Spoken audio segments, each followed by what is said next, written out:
Magandang umaga muli mga bata. Meron na naman tayong panibagong maikling kwento. Ang pinamagatang, Ang Munting Bituin ni Lila. Halika't atin nang simulan at kayo ay makinig. Isang gabi, tahimik at maliwanag ang kalangitan. May nakatira sa maliit na bahay. Ang pangalan niya ay si Lila. Mahilig siyang tumingin sa taas. Habang nakahiga, gustong-gusto niya ang mga bituin na kumikinang at maganda. Kung maabot ko lang sana kayo, bulungin niya ng mahina. Magiging masaya at buong aking maghapon at gabi. Isang gabi, may nangyaring kakaiba. Isang munting bituin ang kumatok sa kanyang bintana. Nagising siya at sinilip kung sino kumatok. Tok, tok, tok. Walang pag-aalinlangan. Nakita niyang bituin na parang kanyang pangharap. Kumusta ka, kaibigan? Ang kanyang masayang tanong dito. Kinabukasan, maaga nagising si Lila. Inay, itay, may nagpakita sa akin kagabi, isang bituin. Bungad niya sa hapagkainan. Kumikinang ang liwanag niya, inay. Ay, ang Lila ko, nananaginip na naman. Hayaan mo anak, at mamayang gabi, magkwento ako tungkol sa mga bituin.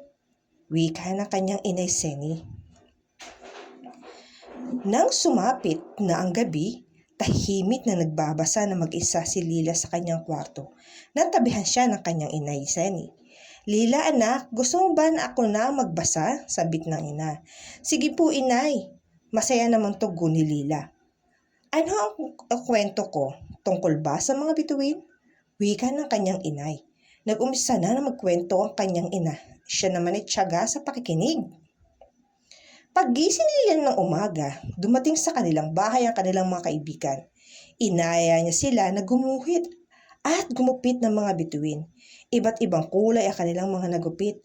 Yehey! Ang ganda ng mga nagawa natin. Hali kayo, idikit natin sa isang papel. Wika ng isa sa kanyang mga kaibigan. Pagsapit ng gabi, muli siya ay tumingin sa bintana. Hiling niya na managinip siya ng maraming bituin sa kanyang tabi, masaya at maliwanag. Hanggang nagkatotoo nga ang lahat.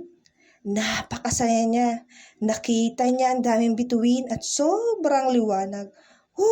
Ang saya! Ang saya-saya, sambit niya. Nang siya ay magising ng umaga. Wakas. O ayan mga bata, may bago tayong naging maikling kwento.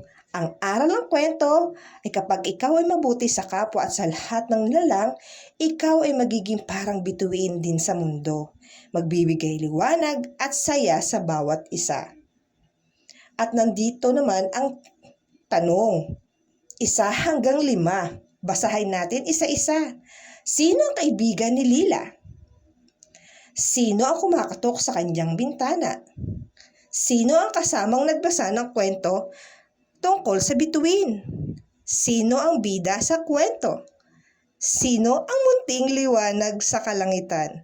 O ayan mga bata, maaari nyo nang sagutan ng mga tanong. Hanggang sa muli mga bata, sa ating maikling kwento, paalam!